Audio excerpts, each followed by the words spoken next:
안녕하십니까. 기초간호 임상실무 라니 간조스쿨에 오신 것을 환영합니다. 오늘은 지난 시간에 이어서 지난 시간에는 체온에 대해서 설명을 했고요. 오늘은 맥박에 대해서 설명을 드리겠습니다. 우리 체온에 어제 지난 시간 복습 좀 해볼까요? 체온 조절 중추는 어디에 있다고? 뇌에서 시상 하부에 위치하고 있고요. 그죠?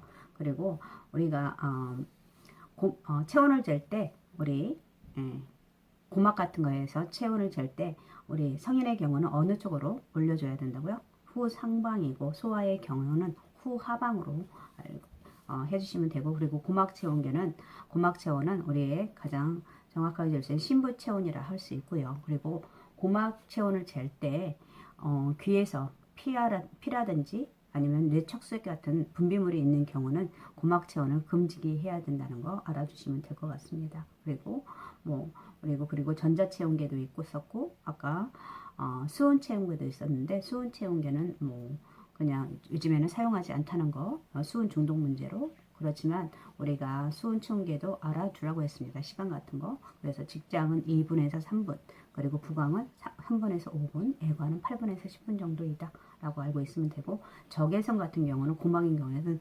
2초에서 5초 사이, 이마는 3초에서 5초, 전자체온계는 종료일 때까지라고 하시면 됩니다. 그리고 이렇게 알아주시면 되고, 오늘은 맥박에 대해서 설명을 드리겠습니다. 맥박이라는 것은 우리가 자심실이 수축되면서 혈액이 대동맥으로 보내질 때 동맥벽이 팽창되는 것을 의미하고요. 그리고 맥박은 심장이라든지 혈관 상태, 순환의 변화를 예측할 수가 있습니다. 예, 그렇게 있다는 거 알아주시면 될 거고, 그리고 심장에서 신체의 각 부분에서 혈액을 공급할 때 동맥에서 느낄 수 있는 박동을 맥박이라고 합니다. 그래서 우리가 이걸 알아주시면 되고 있고, 그리고 이때 맥박을 잴 때 수기로 적을 때는 붉은색으로 표시하면 되고요. 네. 그리고 보통 우리가 정상 성인의 경우는 분당 60에서 100회 정도로 알고 있으면 됩니다. 그리고 보통 이럴 때 연령에 따라서 맥박수가 증가하거나 감소할 수 있는데, 보통 소아 같은 경우는 성인에 비해서 맥박수가 많습니다. 보통 우리 신생아 같은 경우는 120에서 140 정도까지를 정상으로 보고 있고, 그리고 노인의 경우에는 맥박의 변화가 다소 없을 수도 있지만 적어질 수도 있습니다. 그리고 또 남자는 여자에 비해서 여자가 더 맥박수가 증가하고요. 그리고 서서 측정한 경우보다는 앉아서 할 때가 다소 낮을 수가 있고요. 그리고 시간에 따라서도 다소 차이가 있습니다. 그래서 오전 4시경이 최소로 될 수 있고 오후 6시경이 최고로 된다는 거 알아주시면 될 것 같습니다. 네. 그리고 우리가 보시면 지금 아까 우리가 맥박이라는 거 좌심실이 수축되면서 혈액이 대동맥으로 보내질 때라고 했는데, 이거는 전신순환과도 관련이 있습니다. 그래서 우리가 전신순환 순서 꼭 알아두셔야 되는데, 우심방에서 우심실로 가고요. 우리가 우심방에서 오는 것은 머리 쪽에서 오는 것은 상대정맥, 그리고 아래쪽에서 오는 것은 하대정맥으로 볼 수가 있고요. 네. 그래서 여기서 우심방에 모여져서 판막을 판막을 지나서 여기에 우심실로 와서, 우심실에서 어디로? 폐동맥이죠. 폐동맥으로 가가지고 우리 폐에서 CO2를 내보내고 신선한 공기를 가지고 폐정맥으로 들어옵니다. 여기 폐정맥으로. 그래서 폐정맥에서 좌심방으로 들어와서 2000판을 가서 좌심실로 와서 다시 우리가 전신으로 내보내려고 노력을 하는 것이 우리가 전신 순환이고, 또 폐순환으로 나눌 수 있고요. 그래서 전신으로 들어가서 우리가 계속 이루는 것이 수축일 때 자신방에서 수축하면서 나타난 것이 맥박이라는 거. 그리고 이때에 우리가 혈압에서도 다시 보죠. 이 자존실에서 대동맥에서 수축하고 날 때 이걸 수축기압이고, 이걸 해서 혈압과 이항기압이 표현될 수도 있습니다. 이렇게 알아주시면 될 것 같고요. 여기가 보시면 정상 맥박은 보통 분당 60회에서 100회 정도가 있고요. 그리고 그래서 이 60회 이하로 떨어지는 것을 서맥이라 하고, 100회 이상이 되는 것을 빈맥입니다. 그래서 보통 빈맥 같은 경우는 또 상맥이라고 할 수가 있고요. 그리고 아까 맥박수는 연령에 따라 어느 정도 차이가 있고, 대부분 보통 60회에서 100회 사이다라고 할 수 있습니다. 그래서 섬액 같은 경우는 우리의 신경에 의해서 특히 미주신경이라는 것의 자극 상태로서 나타나는 건데, 이때는 보통 교감신경이 마비일 때도 섬액이 나타나고요. 그리고 심장 내의 중추 자극 또는 마비에 의해서 일어날 수 있습니다. 그래서 평균 보통 60회 이하이기도 하고, 어떤 것들은 약물에 의해서 떨어지기도 합니다. 그래서 약물은 어떤 것이 있냐면, 우리 약물 중에 디곡신이라는 약물이 있습니다. 그래서 그 디곡신이라는 약물로 인해서 맥박수가 떨어질 수 있기 때문에, 우리 그 약물을 디곡신, 디기탈리스, 강심제 이런 약물을 투여할 때는 항상 뭘 해야 된다? 맥박수를 측정해야 합니다. 그래서 맥박수를 투여하기 전에 맥박수를 측정하고, 그 다음에 투여하고 나서서 바이탈 사인을 꼭 세야겠죠. 맥박수 이렇게 해주시면 되고, 그 다음에 그 외에도 섬액 같은 경우는 뭐 심근염이라든지 관상동맥이라든지 아니면은 관상동맥 경화증이라든지 뇌압 항진, 내막염이나 뇌종양일 때도 떨어지게 돼 맥박수가 떨어질 수 있고, 고혈압에 나는 영양실조, 점액수종, 황달, 대동맥 판막증, 산통에서도 맥박이 떨어질 수 있습니다. 그리고 부정맥이라는 것은 그야말로 맥박수가 리듬이 불규칙하다는 것입니다. 그래서 보통 이 부정맥은 한 번으로 측정이 가능하지 않고요. 그래서 보편적으로 경과에 의해서 진단되는 경우도 있습니다. 이거에 부정맥에서는 갑자기 심장마비가 올 수 있으니까 심장 마사지를 한다든지 전기쇼, 심장 페이스메이커를 해서 처치하는 경우도 있습니다. 맥박수가 너무 떨어지기 때문에 페이스메이커 같은 거, 맥박수에 모자라는 심장 전도를 할 수 있도록 페이스메이커를 저장을 해서 그 맥박수를 맞춰주는 것입니다. 예. 그리고 맥박 결손이라는 것은 결손맥, 차진맥, 맥결손이라고 하는데, 이것은 보통 말초맥박, 요골동맥이겠죠. 요골동맥이 심청맥박보다 수가 적은 경우를 말합니다. 차이가 나는 것이요. 그리고 그런 것들은 보통 이럴 때는 우리 부정맥이나 맥박 결손이 있을 때는 우리가 보통 두 사람이 가서 측정하는 것이 있습니다. 그래서 심청맥박이라고 하는데, 두 사람이 가서 한 사람은 요골동맥, 한 사람은 심청 부위에 청진기를 대고 똑같은 시간에 측정을 하는데 1분 동안 해서 그 차이를 비교하는 것입니다. 이게 맥박 결손. 그때 심청맥박을 쟀을 때는 우리가 아까 맥박선은 붉은색으로 한다고 그랬죠. 그래서 붉은색으로 A라고 써줘야 됩니다. 에피칼 폴스라고 해가지고 심청맥박이라고 표시를 해주시면 됩니다. 그리고 맥박 측정 부위를 보면은 보통 우리가 보편적으로 요골동맥을 사용하고 있고요. 요골동맥을 사용하는 이유는 근접하기 쉬워서 하기 때문에 손목 부위를 측정을 하고 있고요. 측도동맥은 우리 얼굴에서 이쪽 우리 이마 쪽에 특조 쪽으로 요골동맥 측정이 가능하고, 보통 요골동맥 측정이 어려울 때도 가능하고요. 그리고 경동맥 같은 경우는 목의 양측 부위에서 측정하는 건데, 이것은 성인의 쇼크 상태일 때 맥박 측정 부위로 되기도 하고요.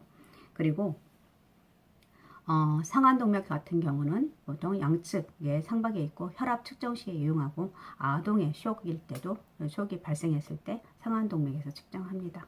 대퇴동맥 같은 경우는 보통 서해부의 중간 지점에서 위치하고 있고요. 그리고 심청맥박을 재는 경우가 있는데, 투약시 같은 거, 아까 우리가 어떤 약물이 있었죠? 네, 디곡신 같은 거 약물을 투여할 때 라든지 이럴 때는 심천부에서 맥박을 측정하는 게 더 정확하겠죠. 요골동맥보다는.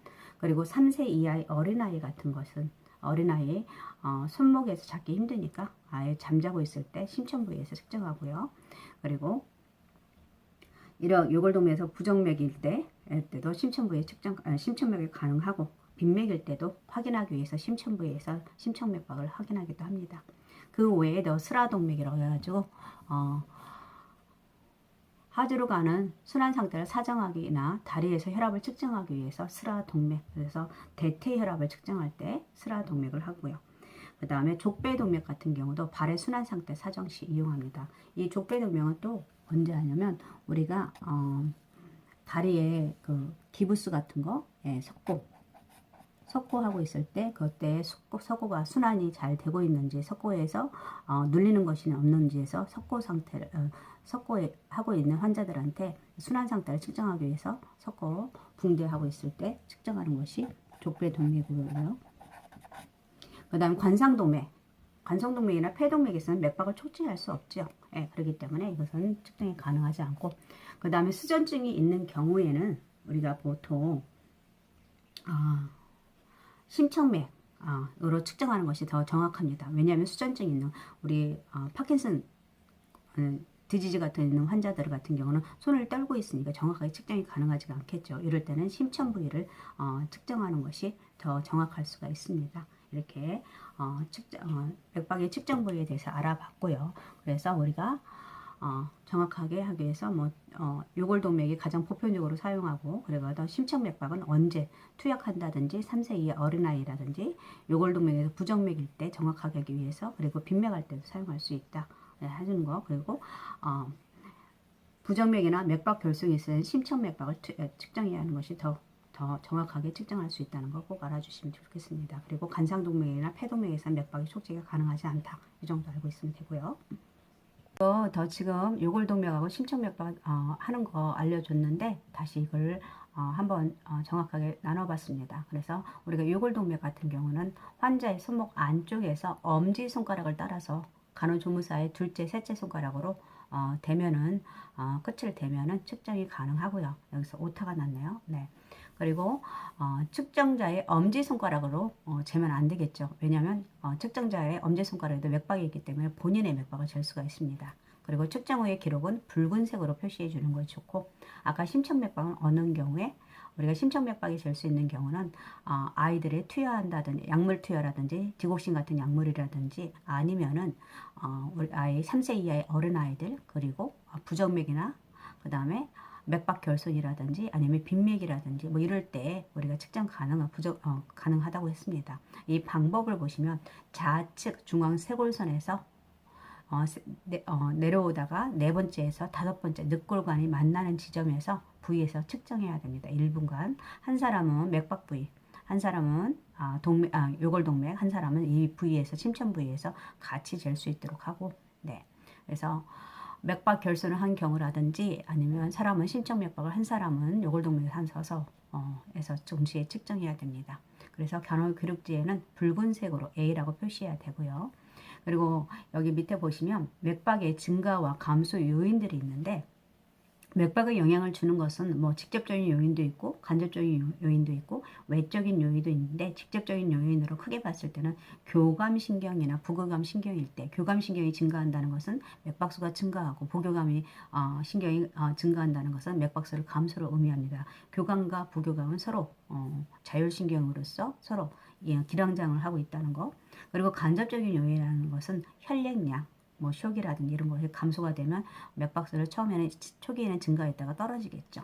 그리고 심장의 기능 장애라든지 심박동률이라든지 동맥백의 탄력성도 이런 간접적으로 맥박에 영향을 주고요. 그리고 외적인 요인이라는 것은 나이, 연령, 아까 체격, 운동이라든지 음식, 체위, 감정이라든지 정신적 장애, 체온이나 또는 질병이나 약물 같은 거, 아까 약물에서 어떤 약물? 그렇죠. 디곡신, 디기탈리스, 강신제 이런 약물로 인해서 맥박수를 떨어뜨릴 수 있고요. 그 다음에 혈압이라든지 스트레스 같은 것도 우리가 맥박에 영향을 주는 요인으로 크게 봤을 때 직접적인 요인, 간접적인 요인, 외적인 요인으로 볼 수 있고요.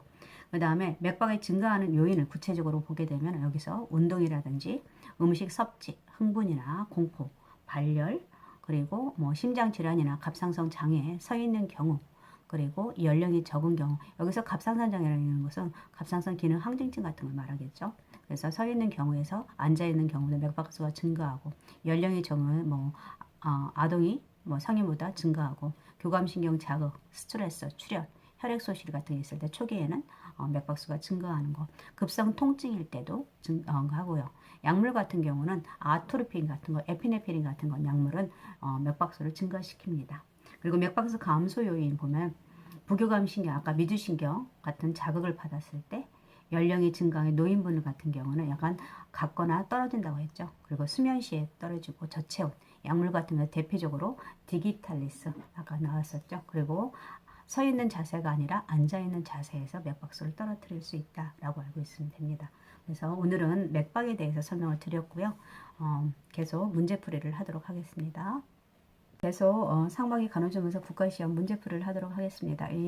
우리가 제가 국가시험에 지금 홀수형을 풀고 있는데 이 홀수형을 그대로 내진 않았고요. 여기 약간 좀 예시를 바꿨습니다. 예시를 순서대로 그대로 바꾼 게 아니라 약간 순서를 바꿨고, 그리고 옳은 것은 일대 옳지 않은 것으로 해서 했기 때문에 여러분들 그걸 감안해서 들어주시기 부탁드립니다. 22번 먼저 볼까요? 중이염으로 수술을 받은 환자가 스스로 지켜야 할 사항으로 옳은 것은 코를 세게 푼다, 입을 다물고 재채기를 한다, 감기에 걸리지 않도록 한다, 고개를 숙이고 머리를 감는다, 연동 운동이 돌아올 때까지 금식한다. 그쵸? 우리 중이염으로 있을 때는 수술, 제가 먼저 체크를 해놨는데 가장 중요한 거는 이런 감기 같은 거, 호기, 그래서 기침이라든지 재채기라든지 이런 것들이 일어나지 않도록 하는 게 아닌가, 감기에 걸리지 않도록 하는 것이 좋고요. 그래서 보통 일반적으로 수술을 이거 귀 쪽으로 수술을 받은 환자들은 침상 안정을 해야 됩니다. 침상 안정을 할 수 있도록 하고, 보통 24에서 48시간 동안 침상 안정,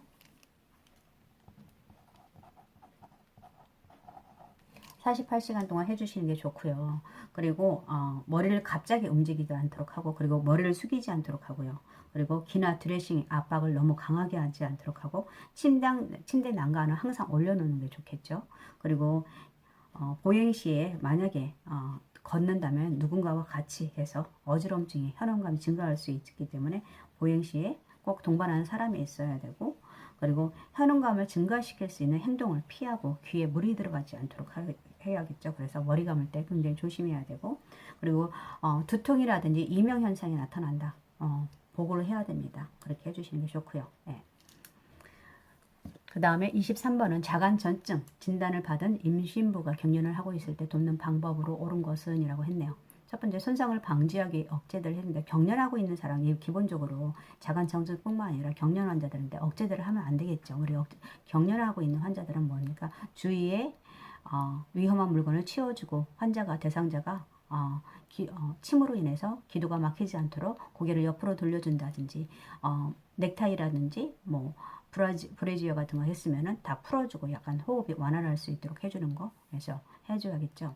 수분 공급에 물을 마시게 한다. 이거 절대 안 되고, 침대 난간에 도대체 침대 아니죠. 침대 난간 그런 거는 올려줘야 되고, 환자의 상태를 확인하기 위해 혈액 검사를 시행한다. 뭐 할 수 있는데 지금 당장 경련을 하고 있는 상태에서는 뭐 중요한 거 아니겠죠. 그래서 흡연을 방지하기 위해서 머리를 옆으로 돌려준다. 이게 답이겠네요. 그래서, 그리고 여기에서 자간전증, 임신부라고 했으니까 보통 어떤 임신 중독증을 예상할 수가 있겠죠. 임신 중독증.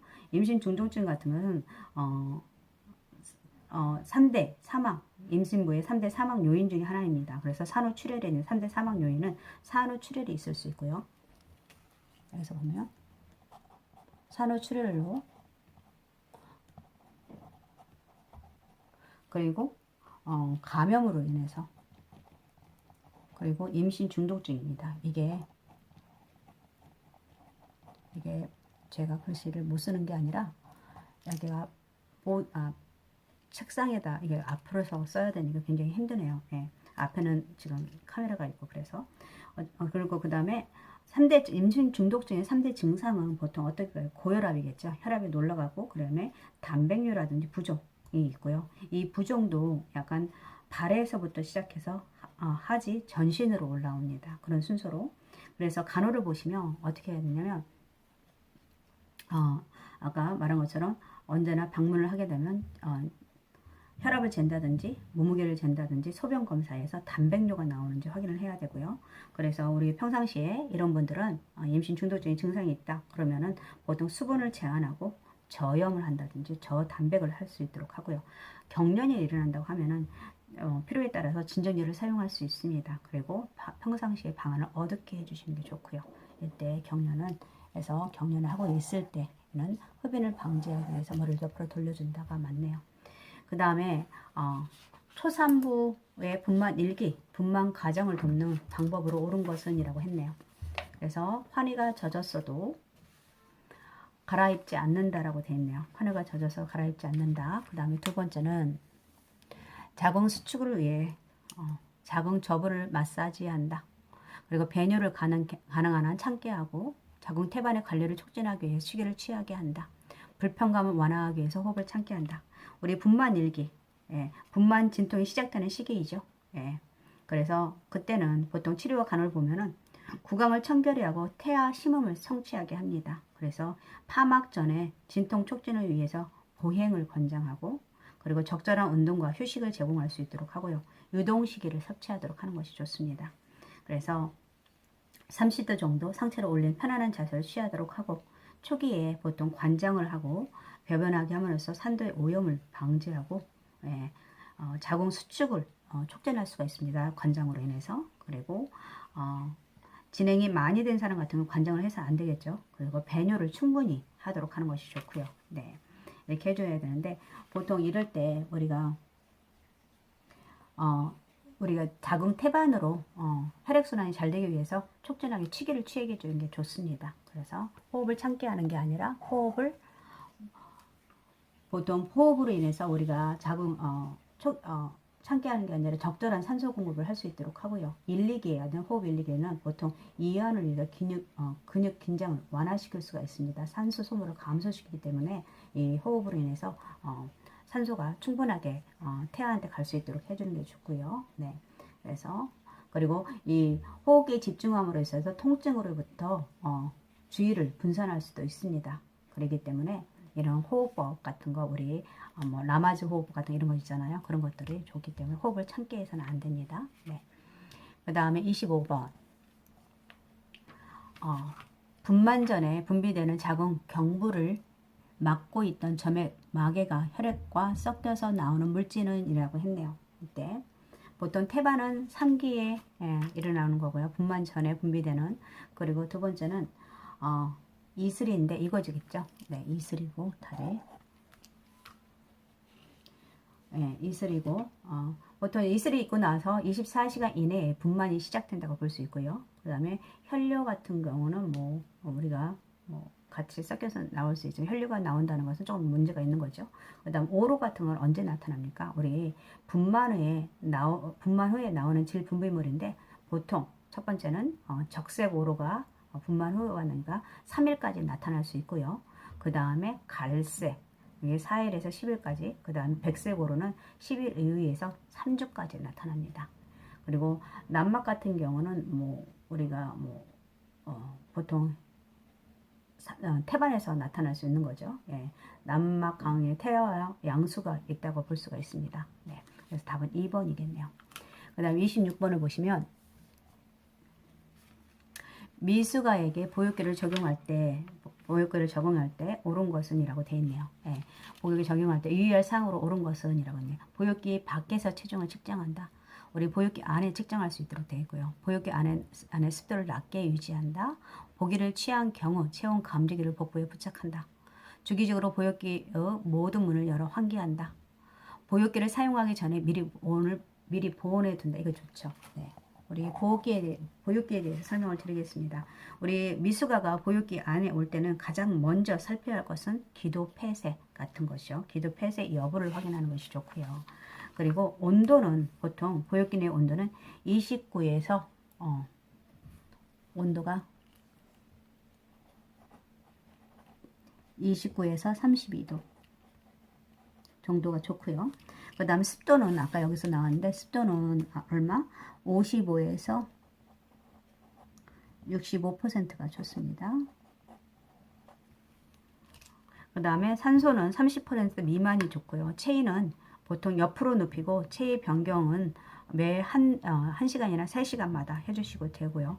청소 같은 거, 보육기 청소는 하루에 한 번인데 매일 해주시는 게 좋고, 이거 그냥 물이 아니라 소독수로 사용하는 것도 좋고요.